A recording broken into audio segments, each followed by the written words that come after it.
Hey there, I'm Carolina. I'm coming live to you from San Diego. I just returned from a trip from New Orleans. It was an incredible time. I'll talk about that a little more.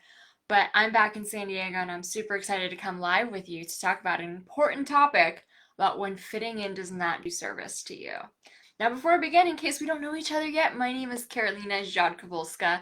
I'm a certified alcohol-free life coach and author of the book Euphoric, Ditch Alcohol and Gain a Happier, More Confident You. It hit bookshelves this January. If you haven't checked it out yet, I highly recommend it. It will change the way you see alcohol. But today I really want to talk about a concept of fitting in. And it's so funny because most of us are not in high school anymore. Most of us are grown adults in our 20s, 30s, 40s, 50s, 60s. And it's so funny how fitting in is still such an important concept to us, even though we're not children anymore and we don't really see it the same way. Fitting in is biologically ingrained into us as a human being. So, evolutionarily, fitting in literally meant you belonged to a tribe. You belonged to a group of people, right? There were different hordes and groups of early humans that would band together to help survive. They would protect each other, they would hunt for each other, they would grind seeds together, right? And if you were outcast from that group, you wouldn't have survived. No humans would have been able to survive by themselves, right? Not for very long. And so we have literally this evolutionary thing in our DNA to want to belong, to want to fit in. We fear that if we ruffle feathers, if we don't do what everyone else was doing, we will be outcasts. Now, in the modern era, that can kind of seem a little silly sometimes, right? And there's so much strife that we go through, I think, as in middle school and in high school, because our main focus is just how can I fit in? How can I belong? And it's almost as if it's so hard that time, even if you succeed or you don't succeed, because your opinion of yourself rests on the opinion of other people. You see how damaging that can be? Your opinion of yourself rests on the opinion of other people. And so that can really harm your self-worth over time. Obviously, that's why middle school and high school is usually really hard, is because we do not have healthy self-worth. We do not have healthy self-esteem. Our opinion of ourselves relies on the opinion of other people about ourselves. And so it can be really hard to grow into an autonomous adult when you're thinking that way. But we move past it, right? And we've outgrown the mentality of the cliques of high school, and we're all now adults living in the lives that we hoped and obviously maybe dreamed for or just built something along the way. And it's so funny, it's so ironic how when it comes to alcohol, we all go back to high school. We all like revert back to our younger selves and worry so much about what people will think if we don't drink. We really, in that sense, want to belong. And I have an incredible podcast that came out today, and it's called 8 Reasons Why Moderation is Stressful. And I go a little over why I decided ultimately to remain alcohol free and to not like occasionally drink a few times a year. And I'll go into that in a little bit, but our need to belong is strong, and yet at the same time is not always serving who we want to be and where we want to go. So when your opinion of yourself rests on other people, like your self-worth will always be lower because you cannot validate yourself. You do not honor your own self-worth. It is always like, well, if they think of me well, then I can be proud of myself. If they think of me well, then I can finally love myself, right? And when you think about it, like when you are in this like drinking scene and you're going to a party or you're going to a cocktail hour or whatever, like, are you gonna let the opinion of some random person, some random acquaintance that you don't even really know that well, are you really gonna let them determine your worth? And so I think our need to fit in this area really carries a lot of emotional harm, and we need to have the strength to look past it and be able to be a little rebellious about it. So, when we want to fit in, we don't ask ourselves if the thing we're trying to fit in is actually serving us. So, for example, when you want to fit in with a group of people, it's often really good to model others. It is great to have mentorship, it's great to model others, it's great to aspire to other people. But when you start fitting in with a group that you do not aspire to, it's as if you stopped asking yourself that question. So, say you go home for the holidays or something, right? Or you just go home to your hometown and you go out with some people that you used to know in high school, or maybe your family, or maybe your in laws, and it feels weird to not drink with them.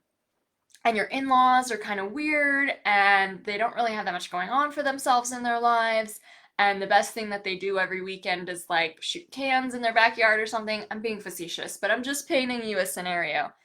And it's like we feel strange that we're not going to drink with these people, but yet at the same time, belonging and fitting in with them isn't what you actually want. You don't want to belong with these people who are unhappy or not really living the lives that you really want.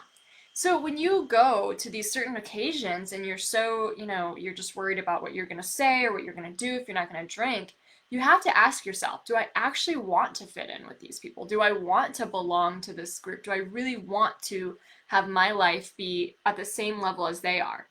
And it's a valid question. You could answer yes, you could answer no, right? I don't know. But the thing is that when we value the opinion of other people and what they think about whether or not we're going to drink or not, we're basically mirroring our lives and our lifestyles onto theirs. We're basically saying whatever they're doing is valid. I'm not allowed to have a choice or an opinion. I'm just going to cater to what their lifestyle is. And I remember so many times, like when I went out drinking or I went without people who were having like cocktails or whatever, like no one was living my dream life. No one was living the lifestyle I really wanted. No one was aspiring to what I really wanted. So why would I want to bring myself down to like want to belong to that? Was it really of service to me? Now, it's not to be like judgmental or superior, but I'm just saying when you allow the opinion of other people to determine your own self-worth, you're always going to feel unworthy. Always. Always. And that's why it can feel like you're in high school all over again, because that's what we did back in high school. And so it's so funny how now we grow up, we have our own independent lives, we do what we want in most cases, and yet somehow drinking still stirs up our deepest, deepest fears of not belonging. Like, you went to law school and you went to medical school and you moved across country and you did all these different things than maybe your family or your friends did. And yet when it comes to not drinking, we are still so scared of what other people will think about us if we decide not to partake. And so it's ironic because there's two big reasons why. One of the reasons why is because we literally fear that we'll lose out with them.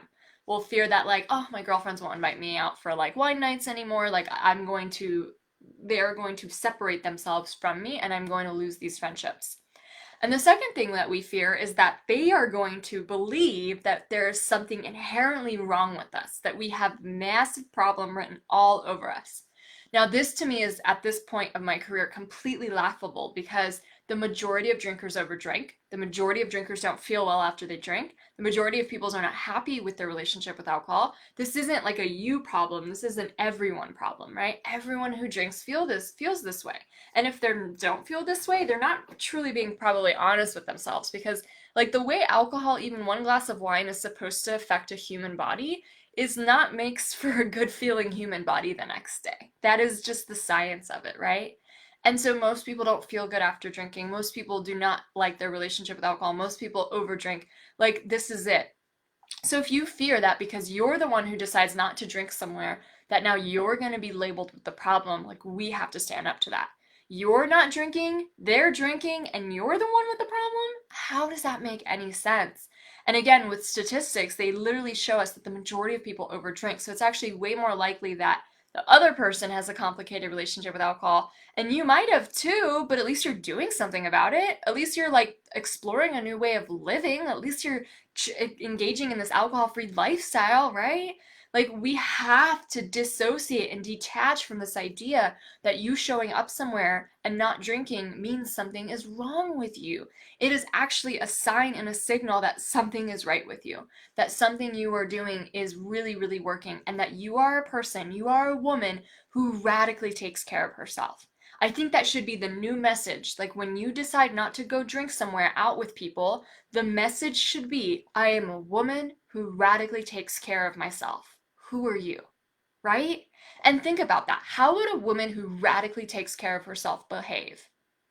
Now, I'm saying one glass of wine literally makes most people feel like crap, and if they don't feel like crap, it's because they're so used to having that wine all the time. Like, biologically, wine does not make us feel taken care of the next day. It literally makes us feel unwell. And so, what would a woman who radically takes care of herself, how would she behave? Would she have wine and not feel well the next day just because other people are? That doesn't sound like a woman who radically takes care of herself. And think about it. You might even want to imagine like an alternate version of you, or even like a celebrity. I mean, think of people like J-Lo. She doesn't drink. She doesn't drink because she thinks that it makes her feel like gross, and it like will make her skin look wrinkly and saggy. She is a woman who radically takes care of herself, right? She loves herself first, not about fitting in. And so I want to just twist this entire idea of what fitting in means. Because statistically, when we want to fit in, we probably want to be more average, right? We want to like numb down our unique points and become more average. But the thing is that when you look at what average is, it's not very good. Like, average is unhappy. Most people aren't happy.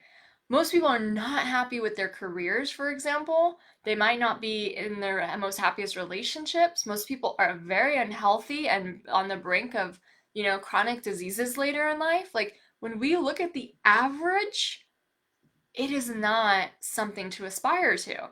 And again, that's not judgment or superiority. It's just looking at the numbers. Like, average is not what you want to be in your life. And you were never meant to be average. You were never meant to be mediocre. You were never meant to fit in. You are meant to be exceptional. You are meant to be extraordinary. This is your one human life. If you're not the star in your human life, if you're not the star of your life where you go after what you want, you do what you desire, you articulate your dreams, you live life radically taking care of yourself,